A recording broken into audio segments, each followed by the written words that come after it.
Merci beaucoup, Madame.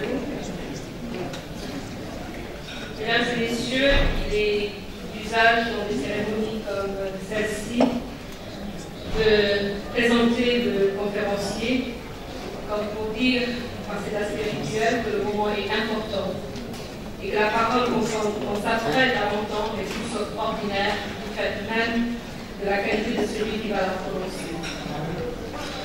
Comme il nous faut sacrifier au rituel de notre communauté, il nous revient l'honneur de présenter le conférencier Souleymane Bachir-Diagne, mon frère et ami, qui fait aussi partie de ceux qui m'ont accueilli à la faculté de lettres et sciences humaines de l'Université Charles de Gaulle de Dakar, et précisément au département de philosophie de Dakar. Maman aussi fait partie de cette communauté qui m'a accueilli. De Souleymane Bachir-Diagne, je ne vous dirai pas ce que vous savez déjà. Je rappellerai juste ce que sa trajectoire peut nous dire sur une des tendances lourdes des années à venir et sur les préoccupations qui doivent être les nôtres en tant qu'Africains du XXIe siècle. Souleymane Bachir-Diagne enseigne aujourd'hui à Columbia, après être passé à Northwestern. Auparavant, il a eu à enseigner pendant 2 décennies au département de philosophie de l'Université Cheikh Anta Diop de Dakar. Et Souleymane Bachir-Diagne assure toujours des séminaires à l'école doctorale d'Edos de l'UQAI. Il continue à encadrer dans cette université des thèses et la dernière a été soutenue il y a moins d'1 mois. Il a eu aussi à présider, on en a parlé ce matin, la concertation nationale sur l'avenir de l'enseignement supérieur du Sénégal. Il s'agit par cette trajectoire de dire qu'un des défis qu'il nous faut relever en tant qu'Africains, c'est de voir comment faire de la fuite, de ce qu'on a appelé la fuite des cerveaux, une mobilité des cerveaux. Je n'aime pas le mot cerveau, parce que derrière ces cerveaux, ce sont de grands hommes et de grandes dames qui s'y trouvent. Et comment permettre au continent de profiter de la visibilité de ses talents. Cette trajectoire que je viens de vous résumer a été possible parce que Souleymane Bachir-Diagne semble nous dire que le sort de ce continent est au cœur de ses préoccupations. Il a été membre du CAMES, il a été membre du comité scientifique, il a été membre du comité exécutif du CODESRIA pendant 6 années. Cette préoccupation pour l'Afrique se dévoile dans ses différentes publications. Celle relative à la culture qu'il a eu à publier au CODESRIA avec Andrew Sébi, son texte magnifique sur l'avenir de la traduction qu'on trouve dans Sénégal trajectoire de l'État, qui est édité par Omar Diop, mais aussi ses publications sur la philosophie africaine. On se souvient de ces débats avec Charles Boao, avec Roland Mutomji dans les colonnes du bulletin du CODESRIA. Cette préoccupation pour l'Afrique se fait plus tenace dans ce souci de restituer à l'Afrique cette part de son identité intellectuelle qui relève de l'écriture. La plus belle attestation est sans doute le livre sur Tombouctou, publié avec Chamil Djebbi. Pour celui qui se rappelle de son ouvrage « Reconstruire le sens, textes et enjeux de prospective », publié au CODESRIA en 2000, ou encore sa publication sur Gaston Berger, qui est le fruit de son séminaire de philosophie, il n'y a pas de surprise à voir Souleymane Bachir-Diagne devenir membre du Conseil du futur de l'université. Mesdames et messieurs, Souleymane Bachir-Diagne est un homme de son temps, attentif aux problèmes du monde. Je veux parler de l'art, je veux parler du multiculturalisme, du pluralisme, de l'islam, qui sont au cœur de ses préoccupations. On peut citer pour cela ses ouvrages sur comment philosopher en islam, et surtout, c'est l'ouvrage que je préfère en tout cas personnellement, celui qui est dédié à Iqbal sur l'islam et société ouverte. Et sans doute est-ce pour tout cela qu'on a voulu récompenser Souleymane Bachir-Diagne en lui attribuant le prix des lois puissants. Je vous le disais et je le répète, c'est un homme de son temps, et c'est peut-être pour cela que son dernier ouvrage porte le titre « L'encre des savants ». Il est de bon ton, donc, par ces temps-ci, de rappeler que l'encre des savants est plus précieux que le sang des martyrs, qu'il soit alors considéré comme l'un des 50 penseurs de notre temps, n'a rien d'étonnant, et c'est pourquoi je vous invite à écoutez Souleymane Bachir Diagne, penser le futur à partir de l'Afrique. Je vous remercie.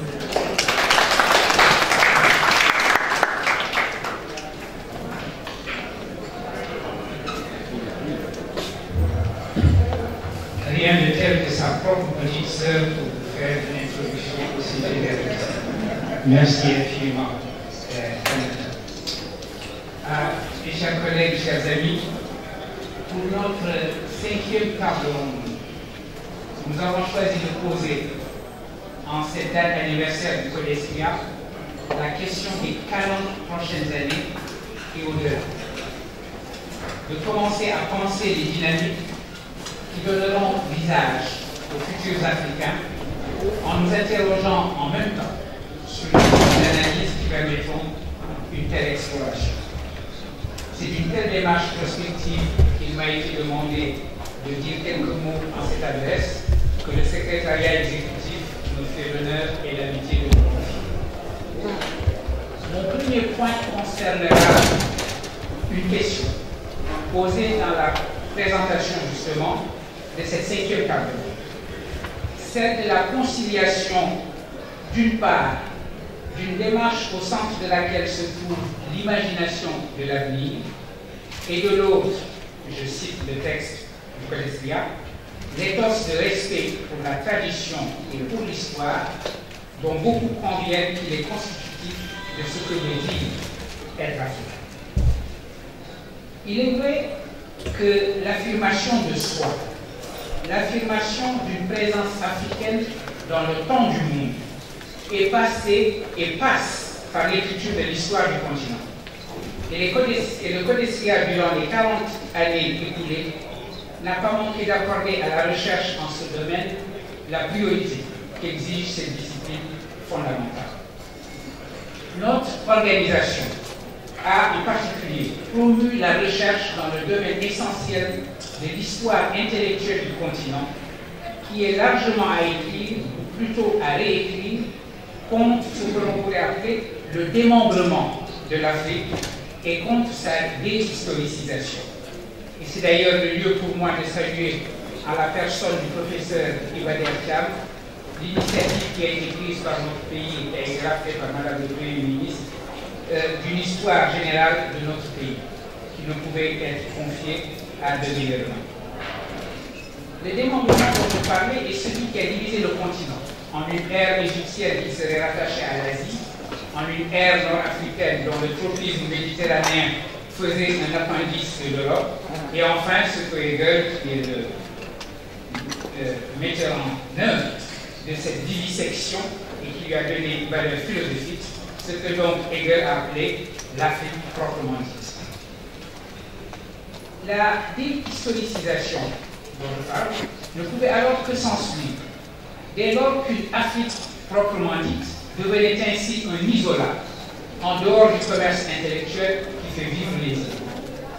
Ainsi était-il naturellement procédé à une division du travail entre les disciplines coloniales qui étaient d'une part l'orientalisme en charge des zones méditerranéennes du continent et la science d'une Afrique inventée comme immobile qu'est l'ethnologie. Il faut d'ailleurs préciser qu'ainsi que l'a établi Edouard Saïd, que l'orientalisme aussi est une posture et un regard qui essentialise. Le Codesria a contribué au changement de paradigme qui s'effectue aujourd'hui pour que puisse être reconstitué contre l'ethnologisation qui viserait l'essence immuable d'une civilisation restant obstinément orale, une véritable histoire de l'érudition écrite en Afrique sur laquelle Cheikh Anta Diop avait attiré déjà l'attention. Et en utilisant cette expression, j'ai cité le sous-titre adopté par notre collègue Abi Ousmane Kane pour la traduction française de Meanings of Timbuktu, le volume que mon ami Chabel Djepi et moi-même avons co-dirigé sur les manuscrits de cette ville malienne, symbole de cette histoire, et du fait que celle-ci n'est lisible que lorsque l'on pense le Sahara comme ce qu'il a toujours été, c'est-à-dire une mer intérieure parcourue par des routes nombreuses et traversée par les flux de biens, d'esclaves, mais aussi de livres, d'idées et d'hommes de science.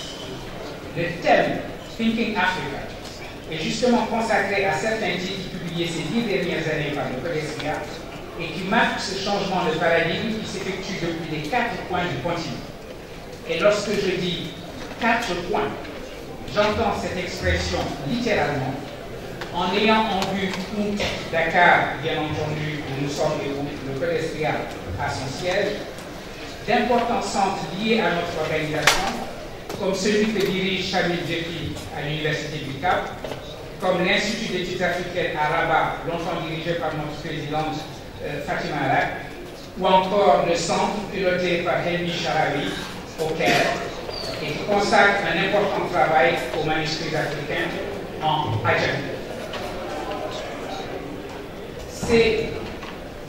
Cette énumération que je viens de faire des lieux où s'élabore cette réécriture de l'histoire intellectuelle africaine me donne l'occasion, et je ne manque jamais d'en profiter, de rendre hommage au travail pionnier qu'a effectué en ce domaine de l'exhumation, pour ainsi dire, de l'érudition écrite ouest-africaine, mon collègue et ami de l'Université de Northwestern University, John Henry.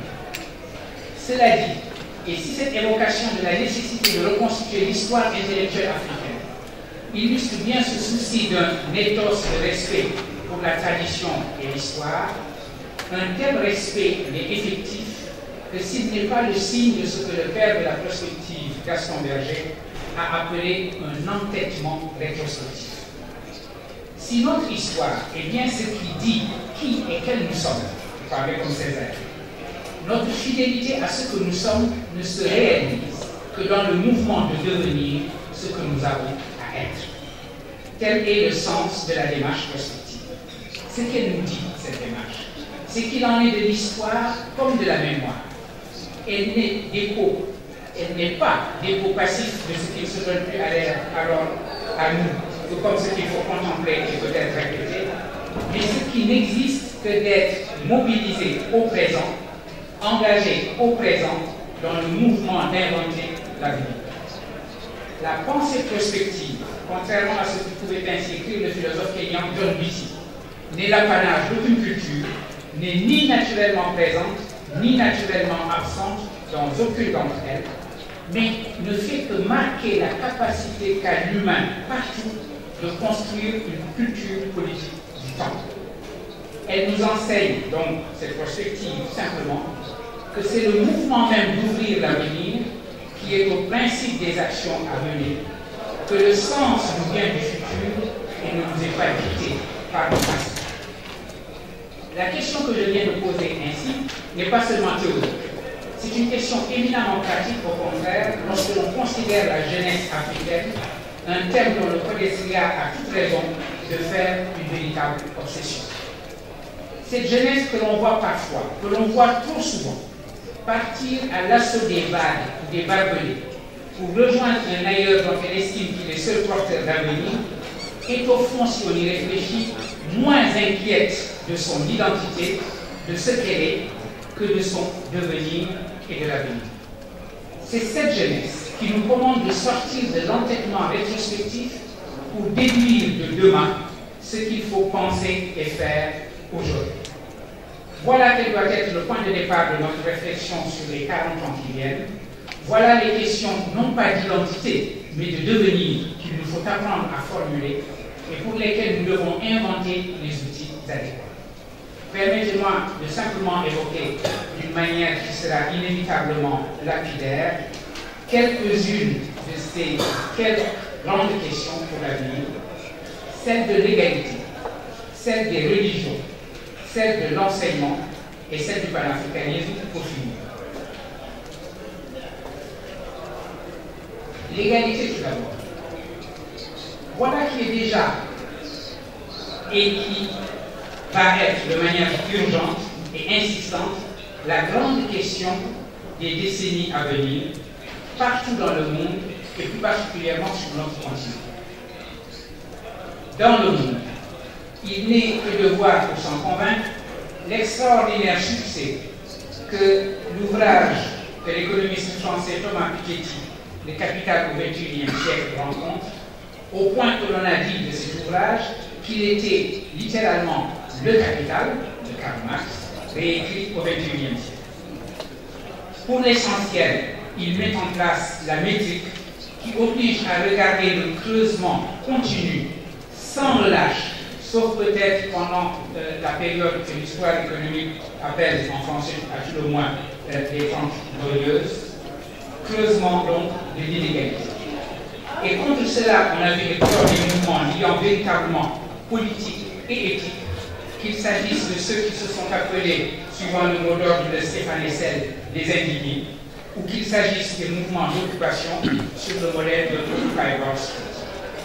Ce que le philosophe Étienne Balibar, notre ami Étienne, a appelé la proposition d'égal-liberté, forçant ainsi le lien entre ce que le néolibéralisme veut tenir séparé, c'est-à-dire la demande de liberté, et celle d'égalité, restera une exigence des décennies à venir.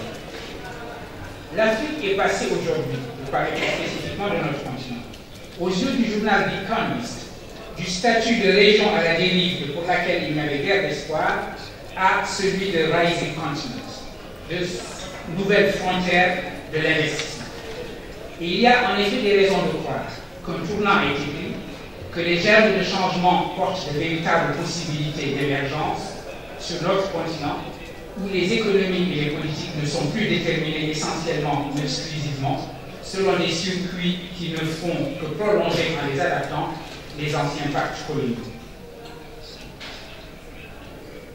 Et c'est avec juste raison que le secrétaire général du CODESRI, mon ami Evry, dans le soleil daté de ce week-end, a fait état, contre le discours pessimiste que l'on a souvent le réflexe de tenir à propos de notre continent, d'indéniables améliorations qui se sont produites, ainsi que de la part prise par les intellectuels en général et ceux qui font la vie du CODESRI en particulier, dans la réflexion pour mieux comprendre la situation et les défis, pour formuler des politiques qui permettent de changer les conditions de vie des populations africaines.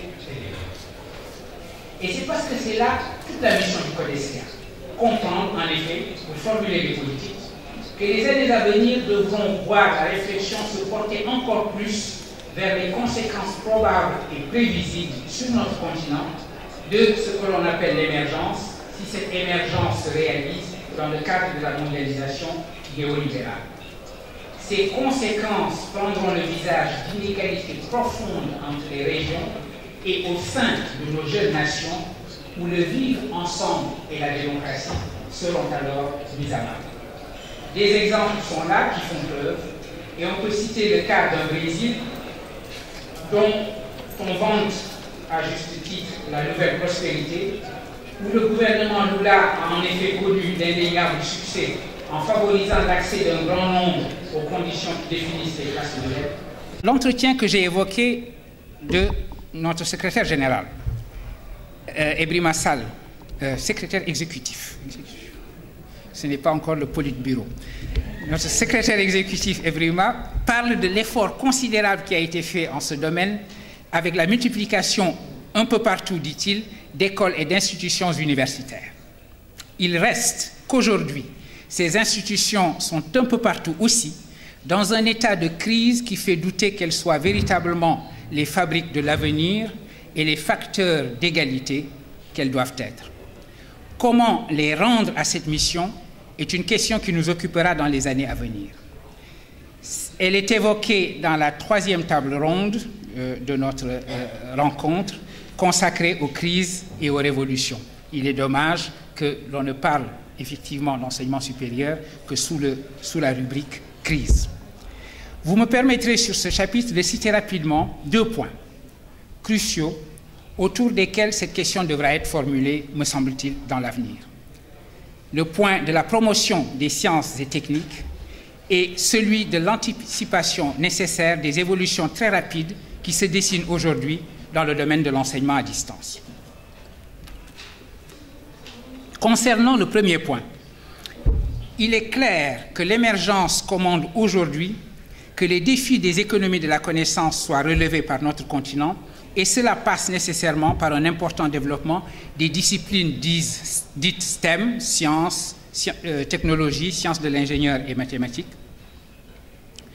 Et les pays qui ont construit leur développement et leur progrès économique sur un tel développement des STEM, et ceux qui se sont engagés aujourd'hui dans la compétition pour garder leur avance en ce domaine, sont la preuve qu'une telle orientation est absolument nécessaire. Mais cela dit, que cette nécessité, on ne saurait penser que cette nécessité remet en cause, en quelque façon, l'importance des humanités et des sciences sociales. Car il s'agit, a déclaré fort justement Ebrima dans l'entretien que j'ai cité, du facteur humain.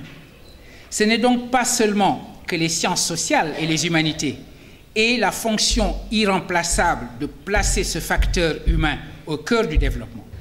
C'est aussi qu'elles sont nécessaires au développement même des STEM, des disciplines STEM.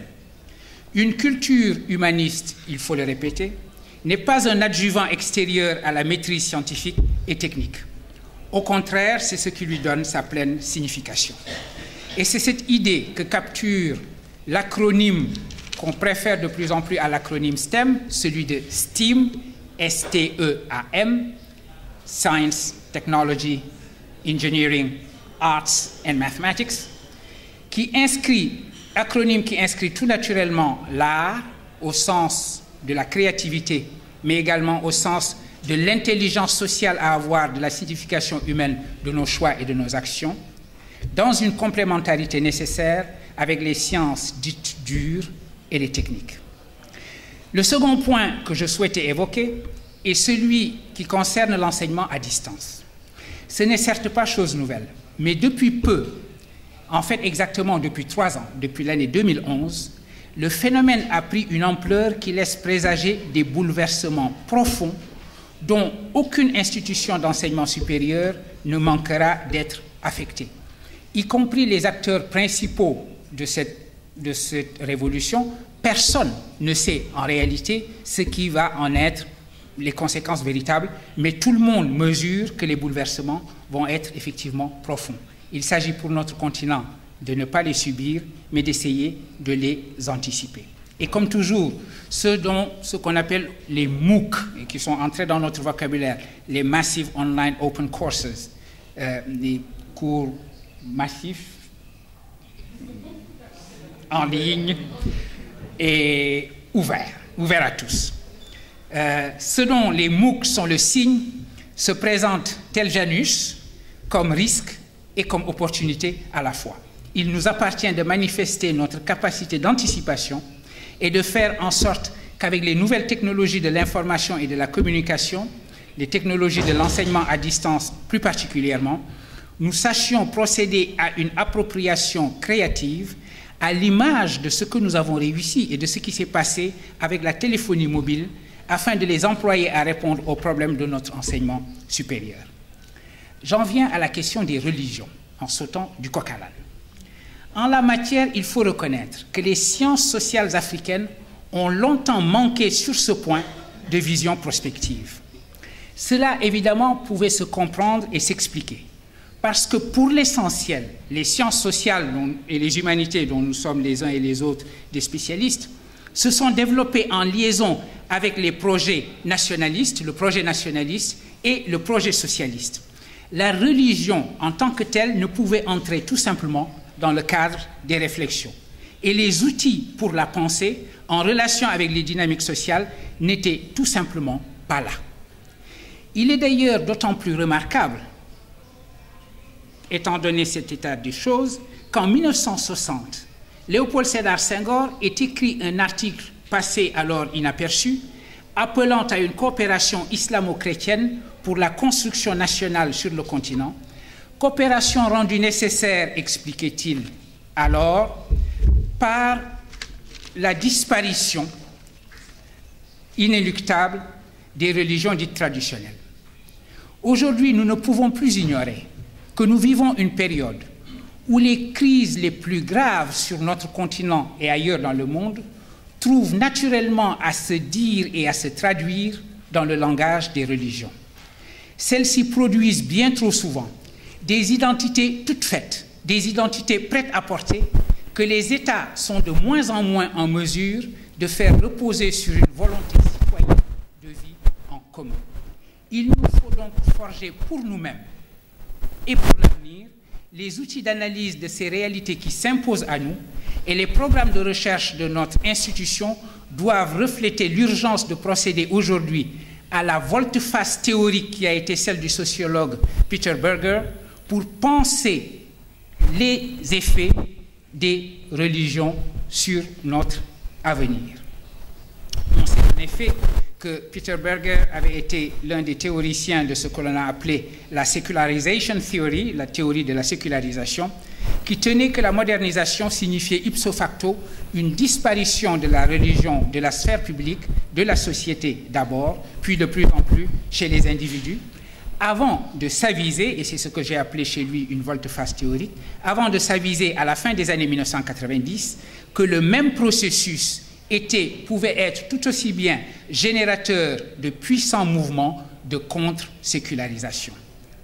Ce sont là des réalités dont nous mesurons aujourd'hui les effets sur notre continent. Ce sont des réalités que nous n'avons pas appris à penser. Il nous faut aujourd'hui, me semble-t-il, dans une vision prospective, apprendre à les penser, à les formuler. Un mot rapide maintenant de conclusion pour simplement dire que l'horizon sur fond duquel s'inscrivent les réflexions du Codesria et demeurera le panafricanisme renouvelé aujourd'hui dans sa philosophie qui reste généreuse toujours, mais qui a appris également à être pragmatique surtout. Les 40 années à venir verront, je vais être affirmatif, je vais être plutôt interrogatif, verront-elles les États-Unis d'Afrique être autre chose qu'une promesse et un slogan? Il faut le souhaiter et il faut surtout continuer d'y travailler comme nous le faisons, car le sens de la prospective, ainsi que nous le rappelle Gaston Berger, c'est que l'avenir n'est pas ce qui va inévitablement se produire, mais ce que tous ensemble, nous allons réussir à inventer. Je vous remercie infiniment.